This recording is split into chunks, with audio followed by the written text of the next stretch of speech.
Hi, I'm Catherine Ravenwood. I wanted to share with you today a teaching that was given to me by the goddess Sekhmet recently. Sekhmet, as many of you know, is the Egyptian goddess with the head of a lion and the body of a woman. She is known for her great warrior ability. She's known for her fierce compassion. She is strong. Her name means power. Her common story is that her father, Ra, some would say he's not her father, but the story is her father, Ra, had become very unhappy and old, and the people on earth were no longer worshiping and adoring him. And he thought that this should be remedied, that he needed to have people pay attention to him again. So he sent his daughter Sekhmet down to bring them into line. Like, here, Sekhmet, you go take care of this for me. Well, Sekhmet got to Earth, and she was astounded by the state of human nature. They were warring, they were not kind to each other, they were being very much not nice people. And her response was, she got very angry, and she decided she would go on a rampage, which she did. And she rampaged across Egypt, killing everyone in her sight, and Egypt ran red with the blood of her victims. And she would calmly drink up all the blood and continue killing. Well, Ra was horrified, had no idea what to do. No one could figure out how to stop her until finally it was suggested that Thoth came up with a plan of he would help the women around where Sekhmet was in Egypt brew up a great batch of red barley brew and put in it pomegranates and poppy opium into this beer. And they made huge vats of this beer. And when it was ready, they poured it out on the ground where Sekhmet would be sure to see it. And she did see it, and she drank it all up. She became very drunk and went to sleep. And when she woke up, she was in her other state of being as Bast, the great cat goddess, and she was no longer on the warring rampage. Okay, in a nutshell, that's the story. But I thought, why would Sekhmet go around and eat everyone? Why would she do that? So I asked her, and this is what she told me. So if you'd like to join me in this meditation, we're going to find out what Sekhmet said. The intention of our journey, this meditation, is to experience the power, compassion, and healing of the goddess Sekhmet. Breathe in and breathe out. Breathing in and out through your heart. Drawing your breath up through your body, exhaling through your heart. Preparing to journey as your awareness shifts to another place. You are walking through a devastated landscape. It is dry and stark. Not much is growing here except for low, scrubby plants that are struggling just to survive. The place feels barren, wasted, and misused. There is a sense of defeat, of exhaustion permeating through every bit of dirt, rock, and ragged plants. You are dressed as a warrior, clad in protective clothing or maybe armor. Ragged areas are stained with dried blood that have long blended in with old, worn-out colors and patterns. A large sword is sheathed and hanging from a belt at your side. Your hand rests upon it, always at the ready to draw it out on a moment's notice of danger. A shield is slung over your back, and an array of other weapons are carried on your belt and over your shoulder. You feel very battle-weary. How long have you carried the burden of being on the defense? You arrive at a place where a great battle has recently been fought. The aura of this place is black and dense. Feelings of intense anger, violence, and anguish and fear linger over the battlefield.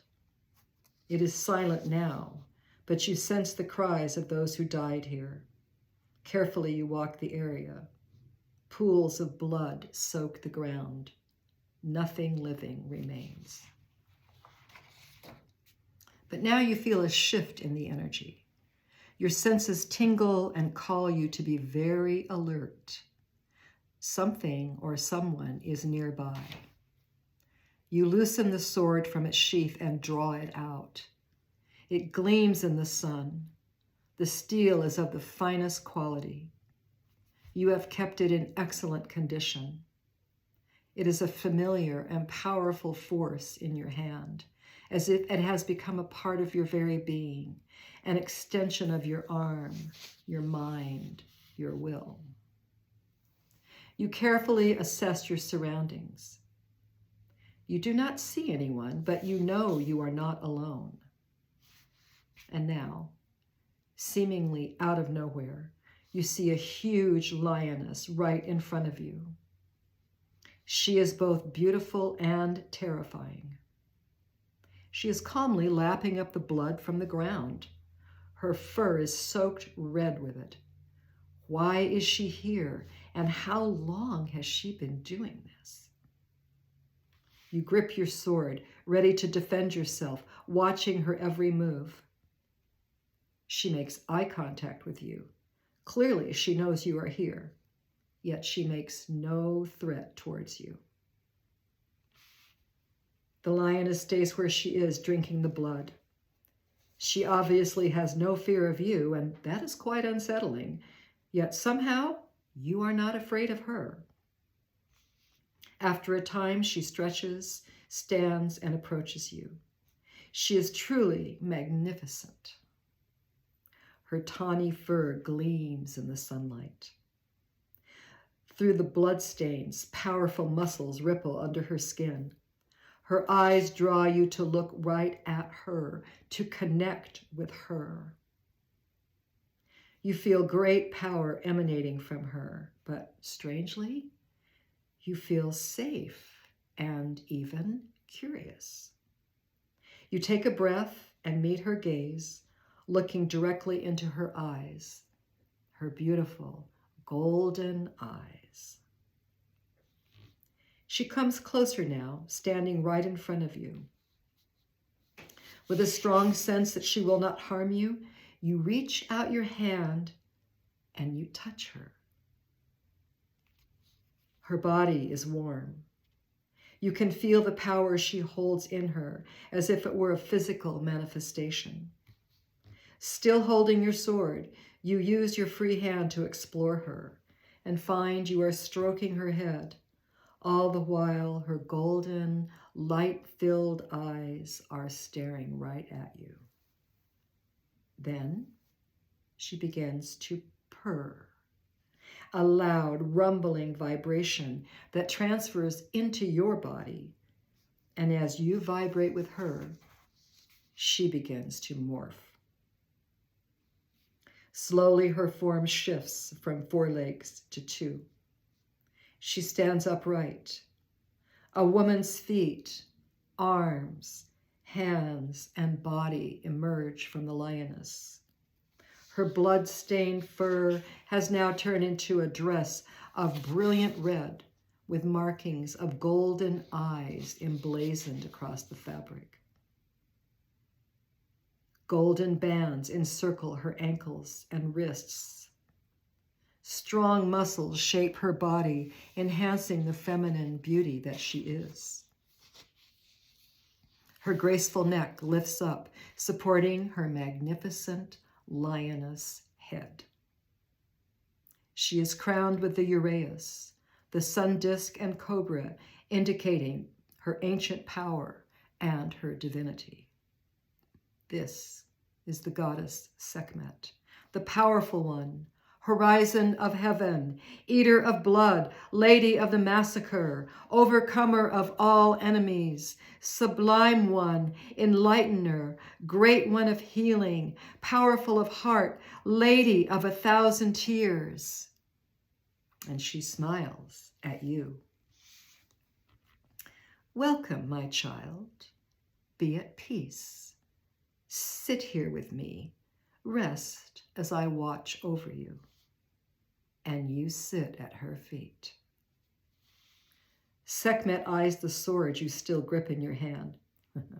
You know, you could retract those claws for a while. You are quite safe here with me. A deep chuckle ripples through her, and you feel it move through you. And for the first time in you don't even know how long, you relax.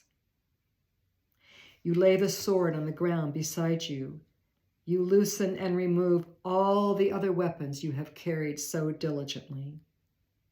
You stretch out your arms and legs, shrug your shoulders, and shake off some of the ever-present weariness that has been your constant companion.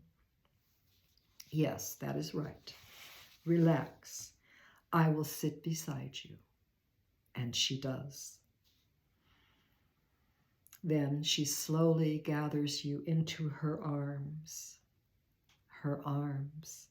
Never have you felt such shelter, such a sense of peace, of home. You find yourself surrendering into her, letting the weight of all your worries and struggles collapse into her. She holds you with such tenderness, yet you feel her great strength protecting you.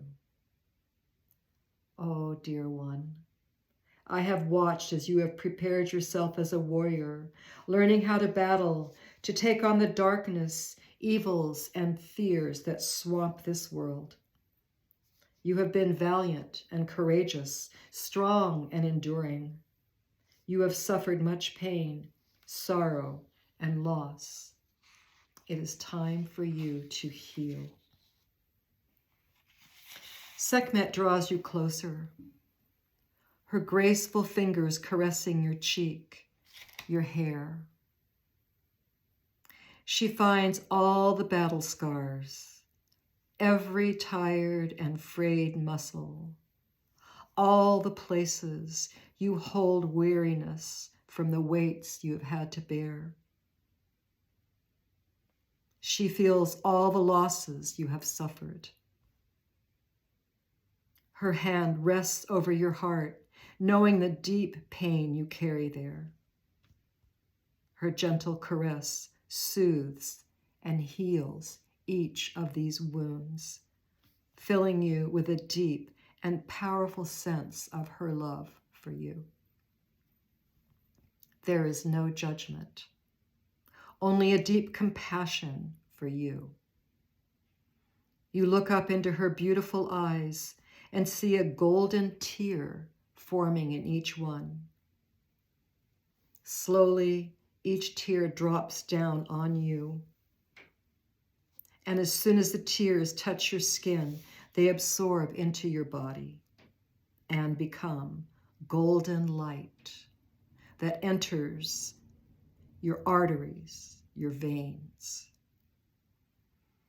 You can feel this light streaming through your entire body, coursing through you with a power and strength you have never felt before.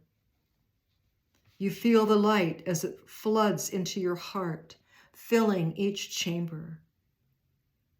Your blood begins to alchemize into this light, alchemically transforming into a golden elixir. With each heartbeat, this elixir is pushed out into every cell, into your DNA, into the deep memories of your cells, until you are glowing and transformed.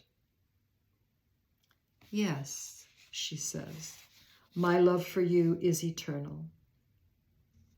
Most humans have forgotten that the blood is sacred. The blood carries the wisdom of the heart. They have desecrated the blood of life with their wars and their killings. They have violated the goddess and the women who gave them life. I watch as humans defile the blood, sacrifice their own sacredness for the power they crave. And then I take that blood from them. I consume it. I take it all within me to hold it, to purify it, to re-sanctify it, to restore it to its sacredness. I am seen as a great destroyer, but when something has become so defiled, it must be transformed. This is my act of love and compassion for you, to take in and hold the desecrated blood within me. It is the great mystery of the alchemy of the blood. I have watched and stood by you and urged you to take on many tasks as my champion. I give you now a new power to help you on your journey. I return the sacredness of the blood back to you. You feel it now as your heart pumps it, alchemized to golden light through every cell of your body.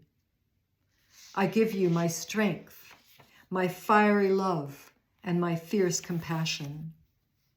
This is more powerful than any sword of steel or other weapon. Yes, you have had to defend and protect, and you will need to do that again. But now it is time to learn to use the love, to use the compassion. And the first place to start is with yourself.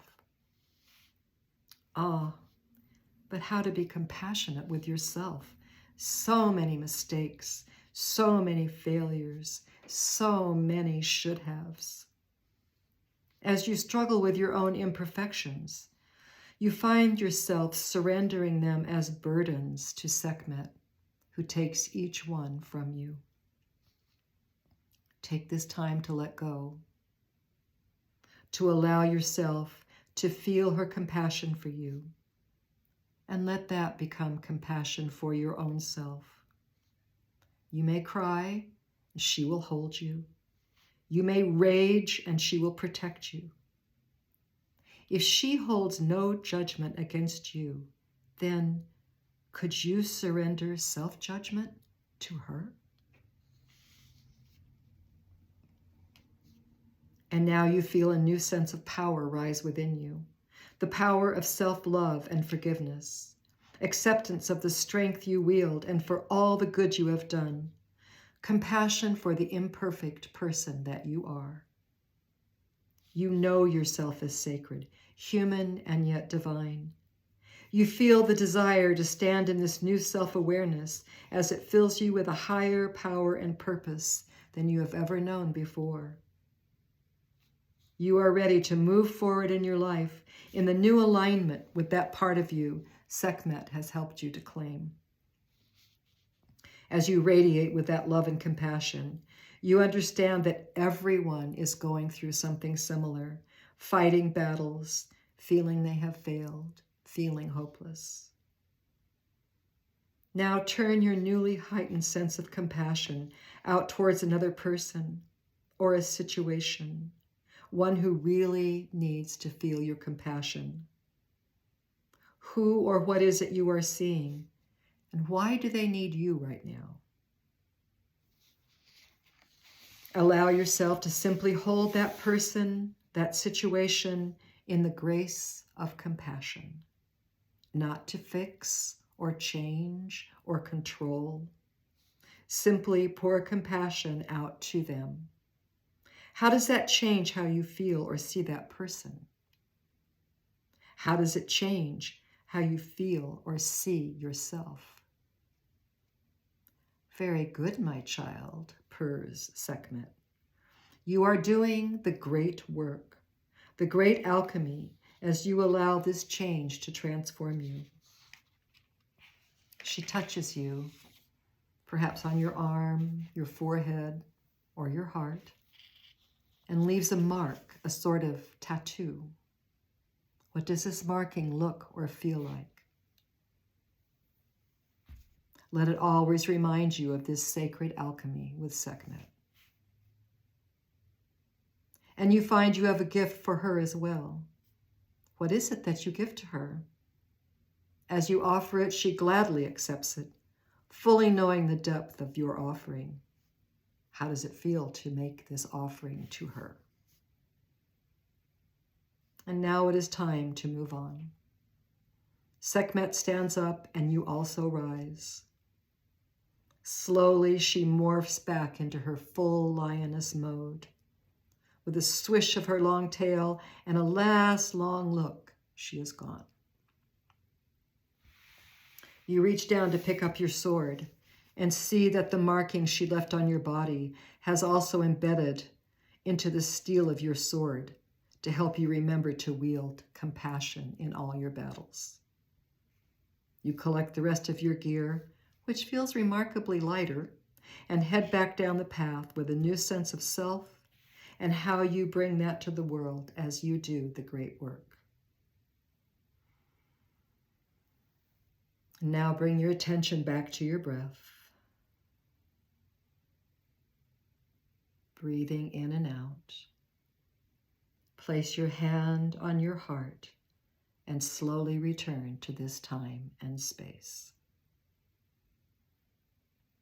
Thank you for this time with you. I send my gratitude and blessings to the great goddess Sekhmet. Blessed be.